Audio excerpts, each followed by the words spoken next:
Vamos lembrar algumas coisas aqui antes. Quero agradecer os nossos visitantes. É Antônio? Seu nome é Antônio, né? Joaquim ou Antônio?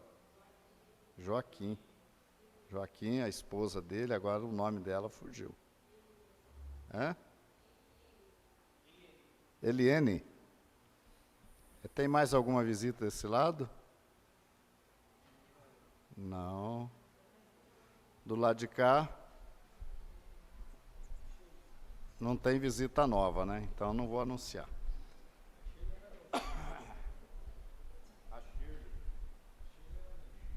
A Shirley está aqui, né? Prazer, viu, Shirley, em conhecê-la, viu? A Shirley é amiga dela, não é? Vanessa. Sabe que aqui, com esse som, essa caixa de som aqui, ela não colabora nada com a gente aqui. Vocês ouvem bem, mas para nós aqui ela atrapalha.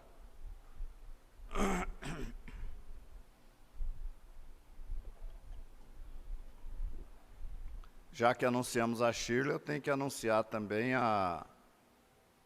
E agora? Nomes. A Vanessa, já anunciei. A Ponta Grossa. A Isabel. Rosinha.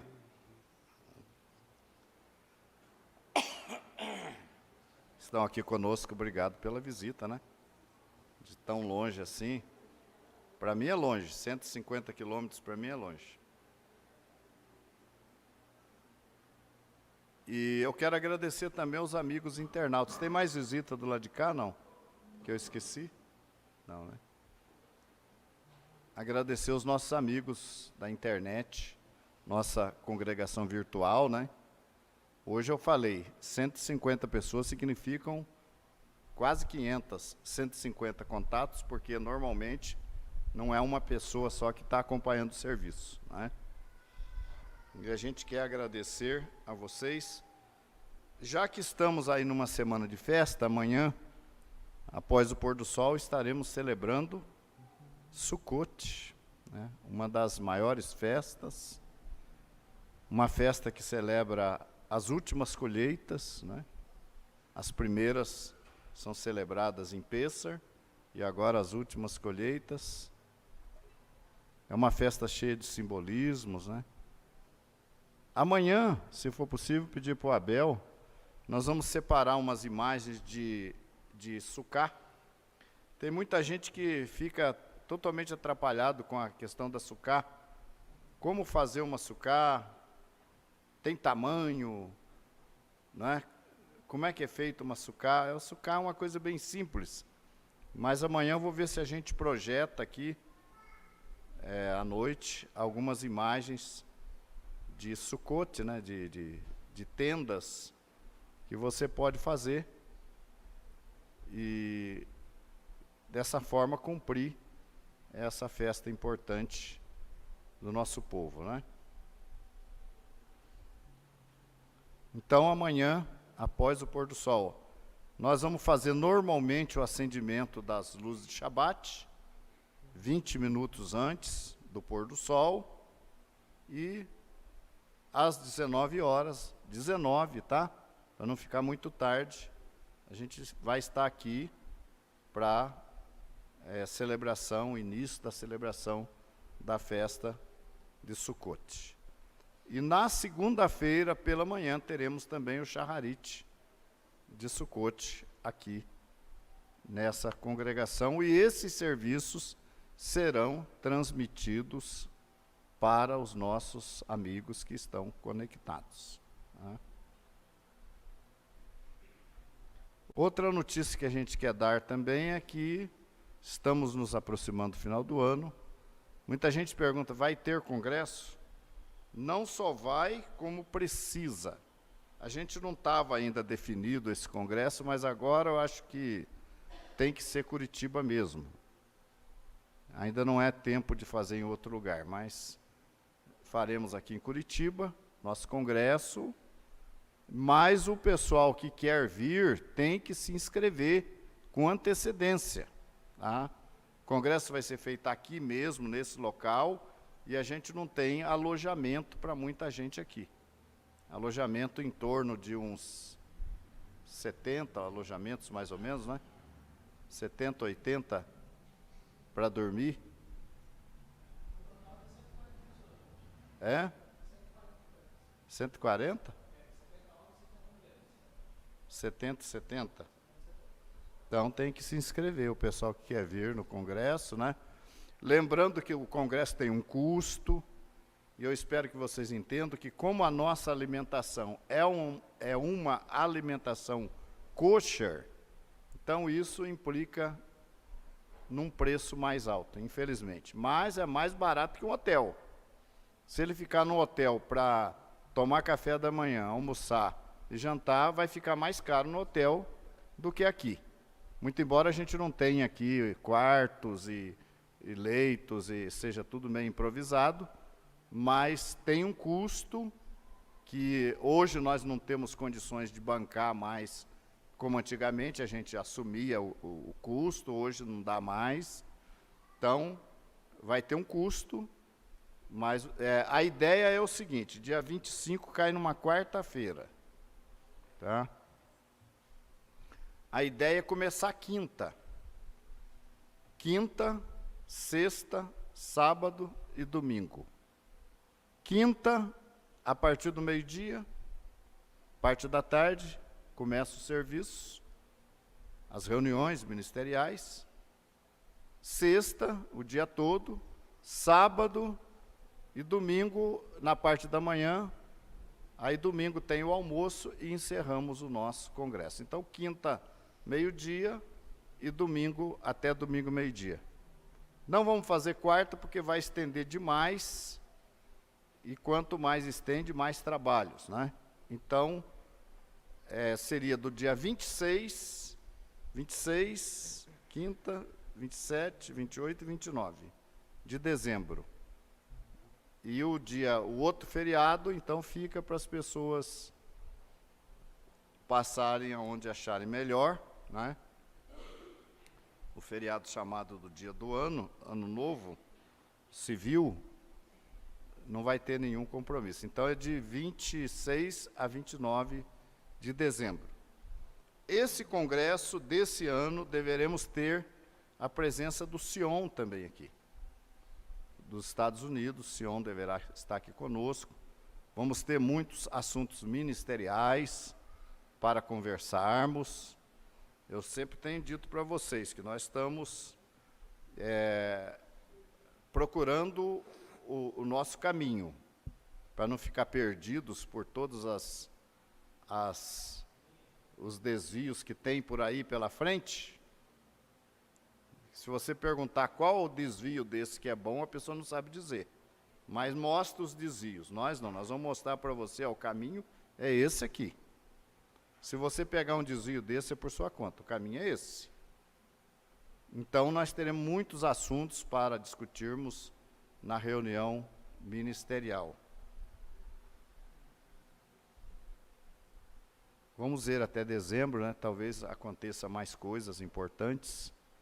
Eu tenho trabalhado nessa direção de fazer amigos. Fazer amigos não significa que eu estou negando a minha fé, não, viu, gente? Eu acho que eu posso ser amigo de qualquer pessoa, de qualquer religioso.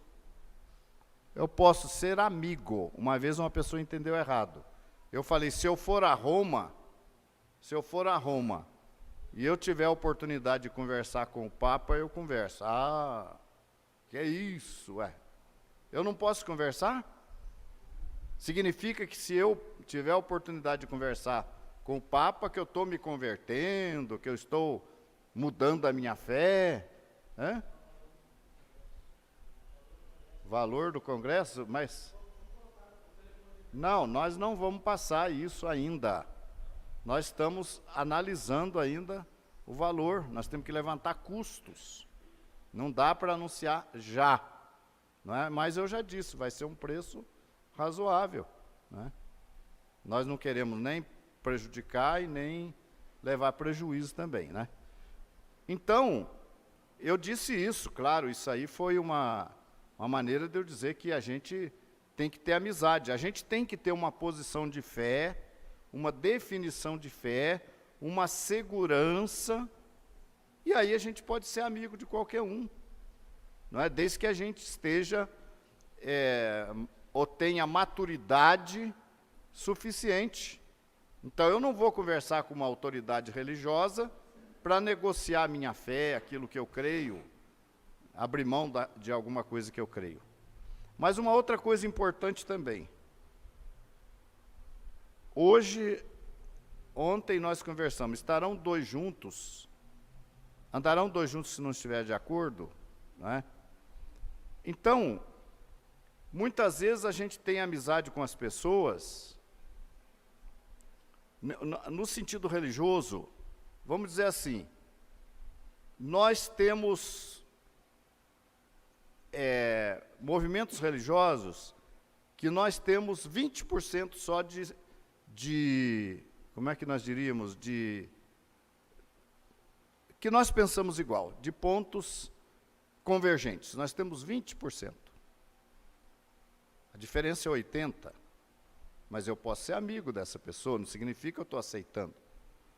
Agora, quando eu tenho inimigos, quando eu tenho amigos, que a nossa coincidência é 80%, 90%, então eu posso ter uma amizade maior com essas pessoas. Há um ditado que diz assim, mais é o que nos une do que o que nos separa. Então, muitas vezes você pode estar aqui dentro da comunidade e você ter um pensamento diferente. Uma vez que eu estive em Recife, eu fui na sinagoga lá, que é um museu hoje. Eu estava lá naquela sinagoga, e eu estava de quipá, caracterizado, visitando aquela sinagoga, e de repente chegou um grupo de jovens, com uma pessoa, provavelmente uma escola, um grupo de turistas. Chegou um grupo de pessoas e eu fiquei... eu estava lá dentro visitando, eu fiquei assistindo a palestras. Depois, a líder do museu, que era uma judia, quem deu a palestra foi a líder do museu, não foi o guia. A líder que deu uma palestra sobre a história daquela sinagoga. Ela veio conversar com a gente. A gente sentiu essa proximidade, né? A gente se identificou em muitas coisas, ela é judia. Aí ela estava dizendo, olha, a minha filha, ela dizia, a minha filha defende a ideia de que a mulher pode usar talite. Ela falando. Ela falou isso na palestra dela, falou, a minha filha defende a ideia de que a mulher pode usar talite. Os judeus reformistas nos Estados Unidos, as mulheres usam talite, usam quipá. Claro, é uma quipá feminina, cheia de florzinha e tal, mas é quipá feminina, e usam talite. Aí ela dizendo, a minha filha é a favor, mas eu sou contra. Coisa assim. Eu não concordo.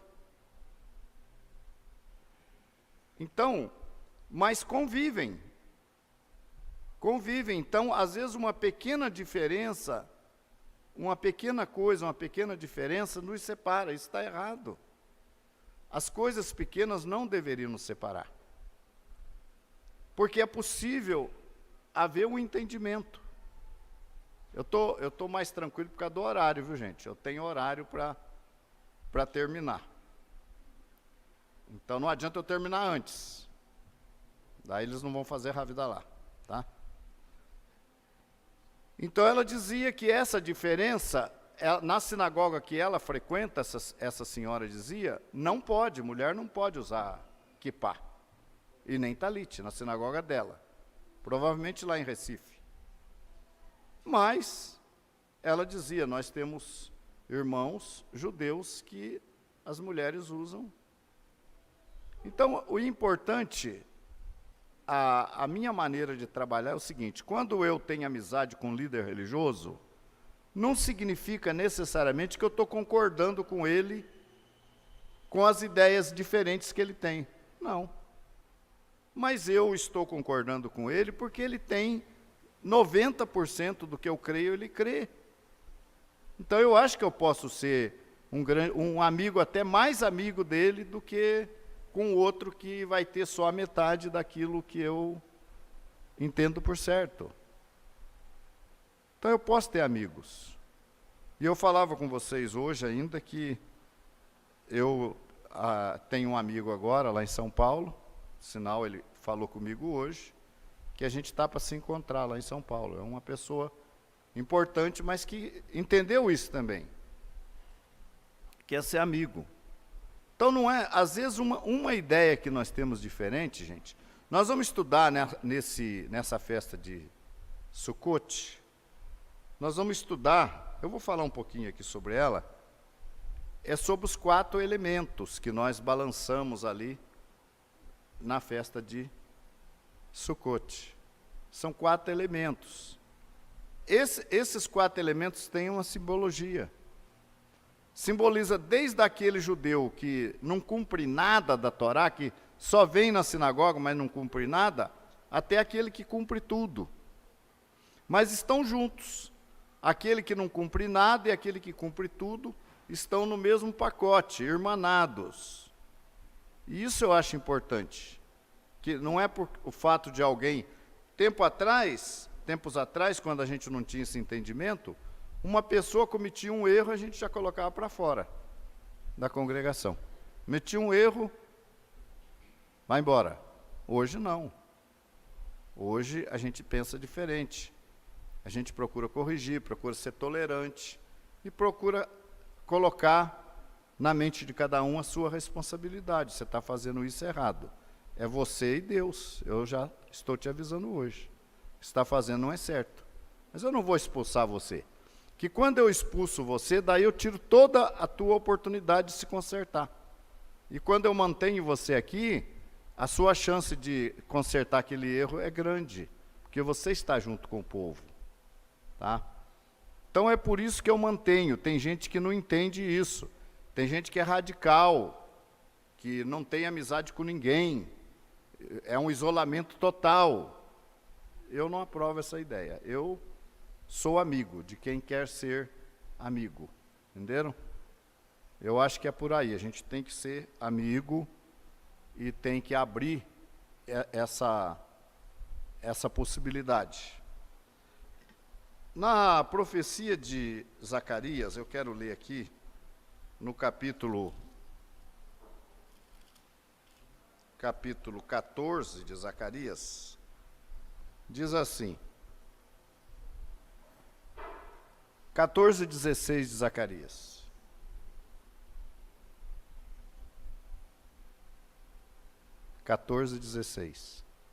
Será? Vamos deixar para amanhã. Amanhã nós vamos mostrar umas imagens de Sukkot para você, de Sukkah, ou de Sukkotes. 14:16 diz assim: acontecerá que todos os que restarem de todas as nações que vieram contra Jerusalém subirão de ano em ano para adorarem o Rei, o Senhor dos Exércitos, e celebrarem a festa das cabanas. Então esta é uma festa profética. Ela representa as últimas colheitas. E é mencionado então que quando o Senhor voltar, quando o Senhor estabelecer o seu reino aqui na terra, virão representantes, ou irão representantes de todas as nações a Jerusalém. Porque nós sabemos que quando o Senhor voltar, não haverá uma destruição total das nações, restarão sobreviventes. Vai haver uma grande destruição, sim, mas restarão sobreviventes das nações. E eu falava hoje de manhã que o nosso povo, o povo judeu, irá anunciar a Torá que Mitzion Tetsetorá vai anunciar essas nações, o que está acontecendo. Ó. Temos um rei assentado no trono de Davi em Jerusalém, o mundo agora é outro. Eu acredito que ele vai falar, não tem mais luz elétrica, não tem mais carro, não tem nada, porque foi tudo destruído, mas a gente está vivo.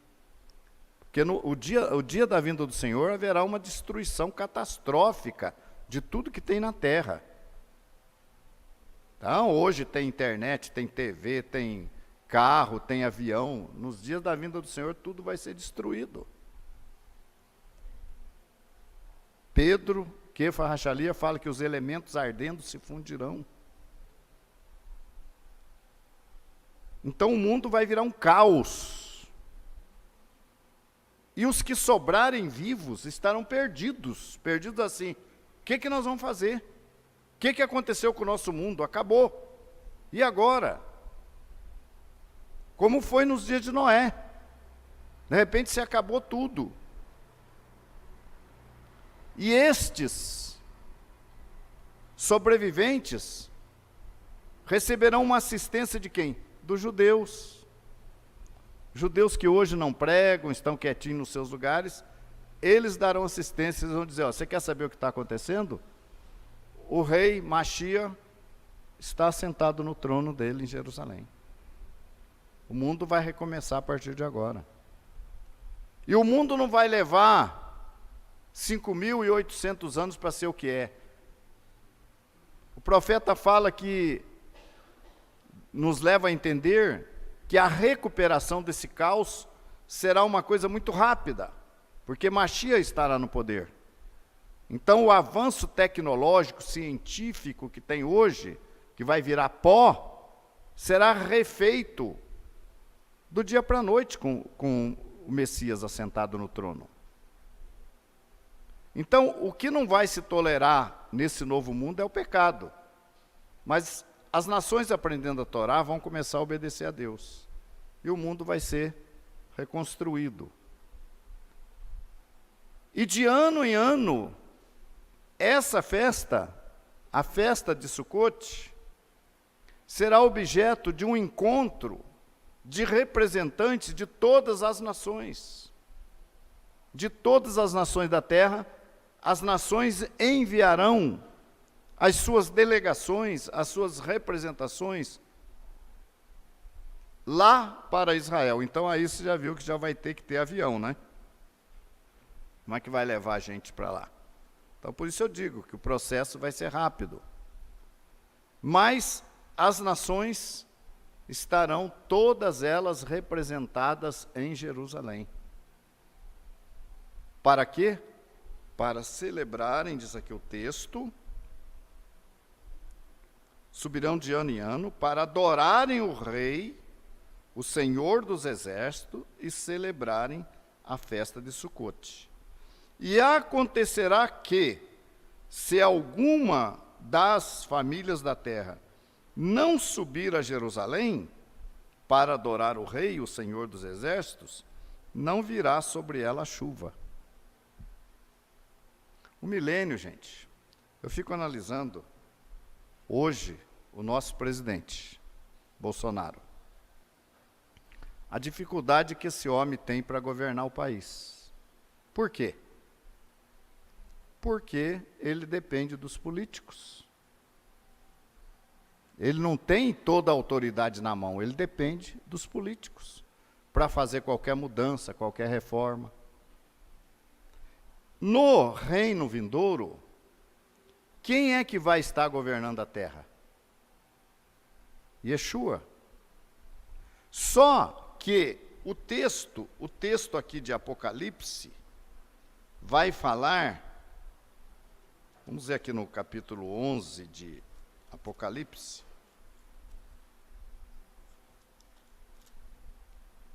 interessante, hoje uma pessoa perguntou para mim, Yeshua morreu numa quarta ou numa sexta? Falei, quarta.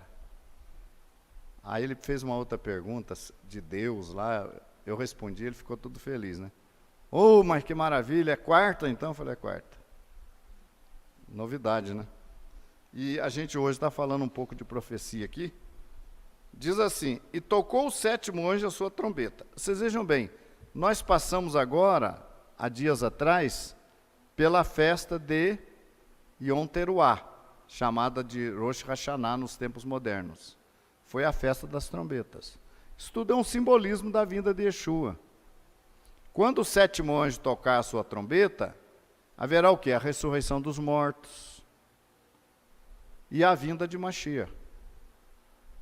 Então diz aqui: e tocou o sétimo anjo a sua trombeta, e houve no céu grandes vozes que diziam. O que as vozes diziam?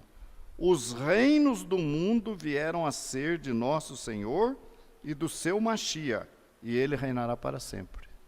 Então, quando tocar a sétima trombeta, acabou o domínio dos homens sobre a face da terra. Acabou. Os políticos, os reinos. A gente não entende, por exemplo, gente, eu não consigo entender. Um país, por exemplo, como a Venezuela, ela não está aí, né? Então eu posso falar da Venezuela, ela não está aí, né? A Valentina. A Venezuela, o povo venezuelano, passando as maiores privações.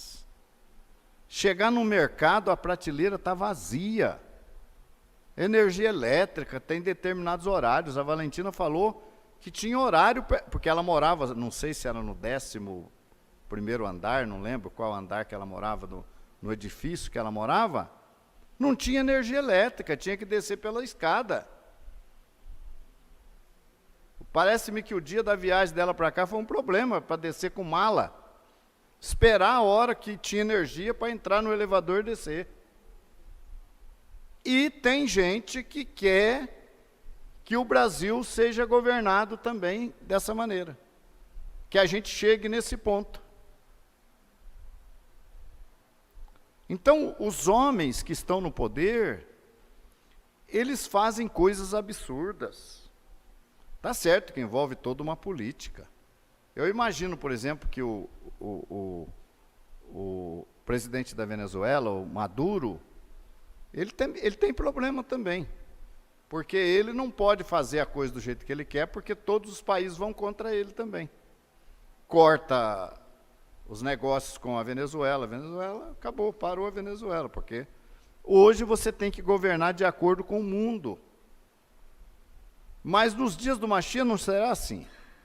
E aqui nós temos o nosso presidente que quer fazer mudanças e muitas vezes ele é barrado.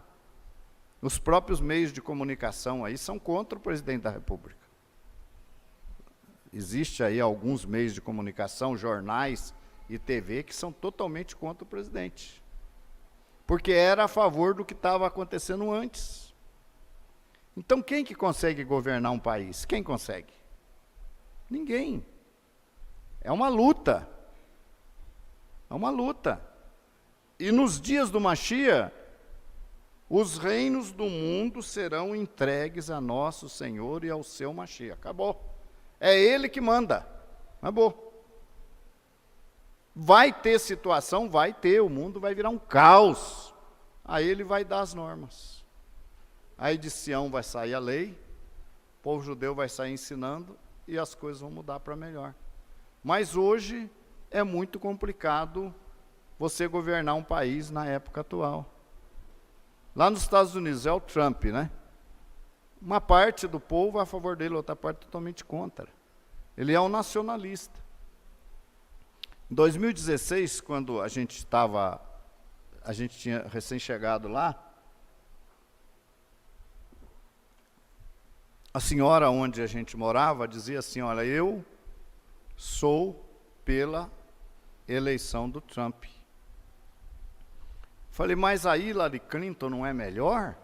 Falei, não, a Hillary não é a melhor, porque a Hillary é totalmente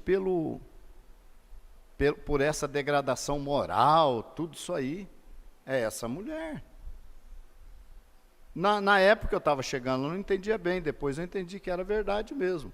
Então entrou o Trump, que é uma pessoa que tem um ideal religioso, como o Bolsonaro aqui.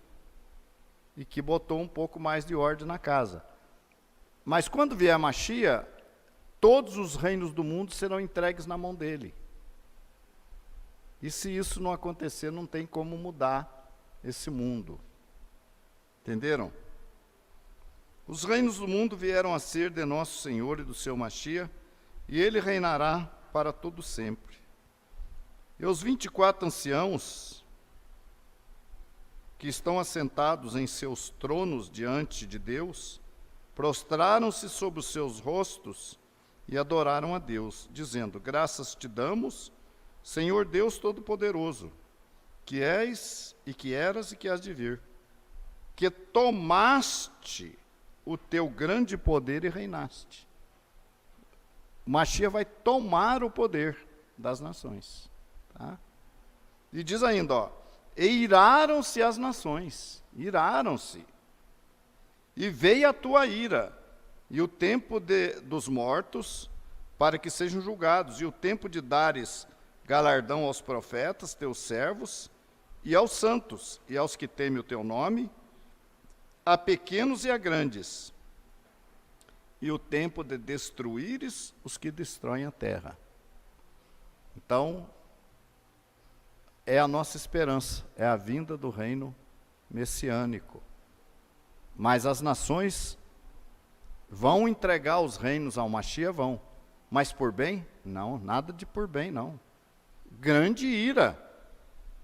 Vão ser destruídos, vão estar irados contra o que está acontecendo. Mas é o momento de Deus julgar as nações.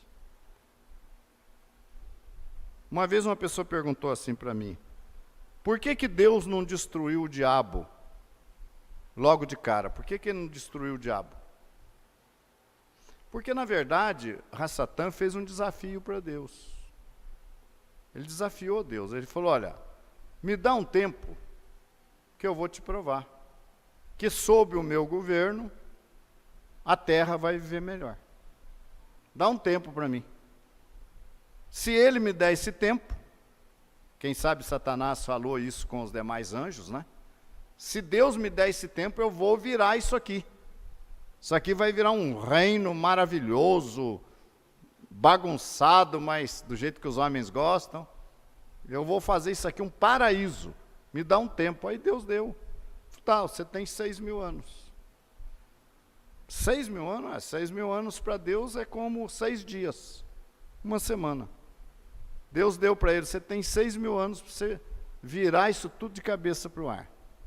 Os homens estão nas tuas mãos. Mas o que acontece? Nós aqui, por exemplo, não queremos servir o diabo. Então ele não conseguiu fazer a minha cabeça, mas ele fez de muitos, mas não fez a minha. Então existe um remanescente na face da terra que não se dobra diante das propostas do diabo. E nós estamos nesse remanescente. Está vencendo o tempo de Hassatan, está chegando.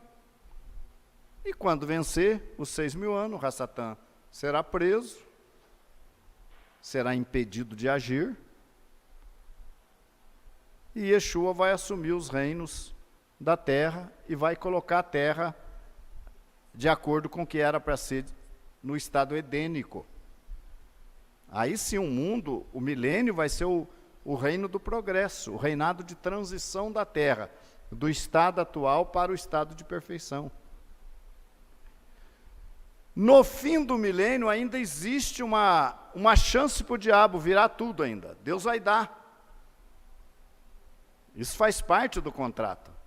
No fim do milênio, 1000 anos governado por Yeshua, a terra vive uma maravilha, o diabo vai ser solto da sua prisão e vai poder enganar todas as nações. Só que ele não vai conseguir mais enganar todas as nações. Ele vai enganar apenas uma parte, porque essas nações que viveram os 1000 anos sob Yeshua vão falar: não, esse reinado de agora é muito melhor do que na época dele. Agora ele vem com essa proposta de novo aqui, nós não vamos aceitar. E aí Satanás não conseguirá seduzir mais toda a terra como ele faz nesses 6.000 anos, e não consegue. Aí sim, aí ele será pego e será lançado no lago de fogo. Aí é a destruição dele. Por que Deus não destruiu o diabo no começo? Porque Deus deu uma oportunidade para ele provar, e para Deus provar diante dos seus anjos. Deus não precisa provar nada, mas Deus falou, não, você acha que você é capaz de fazer? Então está aí, na sua mão.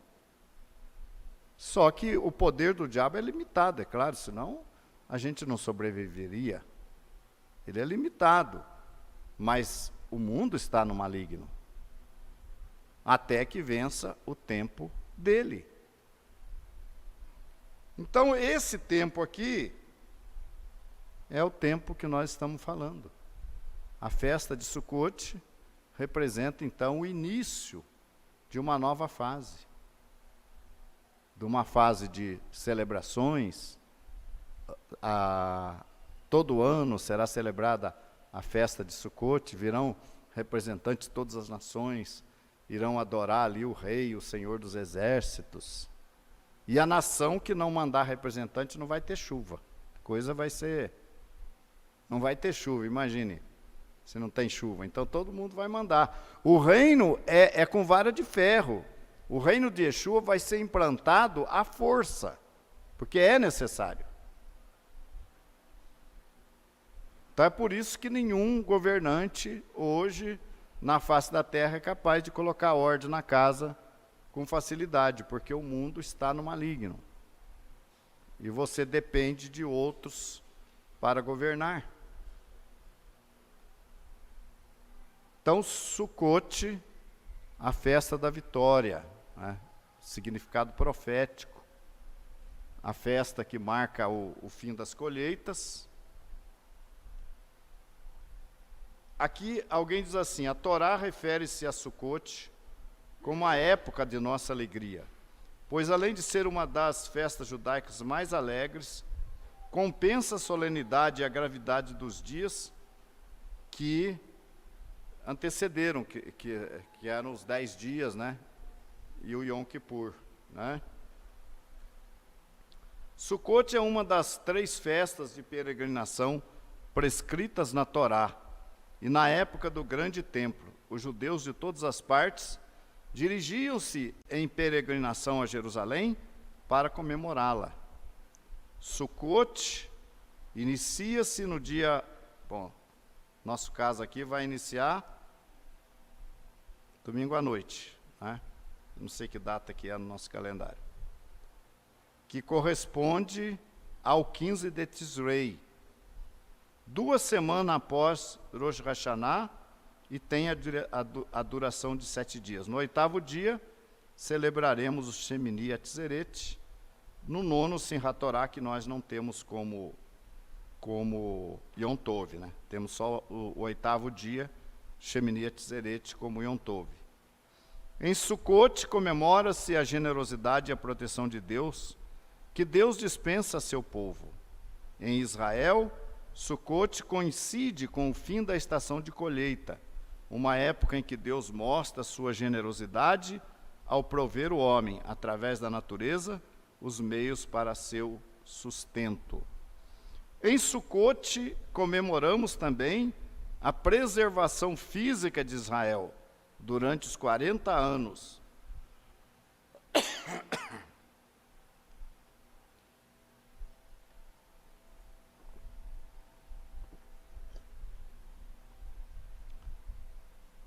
Comemoramos também a preservação física de Israel durante os 40 anos em que vagou pelo deserto. Os milagres com que Deus abençoou os filhos de Israel durante sua longa caminhada permitiram sua sobrevivência física.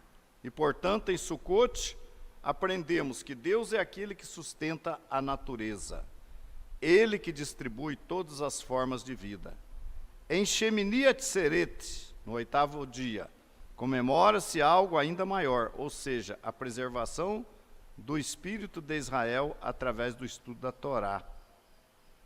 Então, são dias de elevação espiritual, viu, gente? Dias que, depois dos dias de aflição, né, dos 10 dias que antecederam o Yom Kippur, agora nós vamos já entrar na fase de comemoração, né?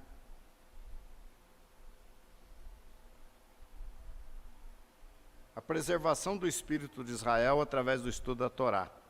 Em Simchat Torá, alegramo-nos com a lei que foi preservada ao longo dos tempos.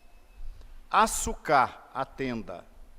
Os preparativos para a festa de Sukkot começam imediatamente após o Yom Kippur, com o início da construção de frágeis e temporárias cabanas, as Sukkot, plural de Sukkah, dentro das quais, durante os 7 dias de duração da festa, nós, judeus, devemos fazer nossas refeições e até mesmo dormir. Vendo? Vamos pensando nisso aí. Fazer as nossas refeições e até mesmo dormir dentro de uma sucá, né? Hã?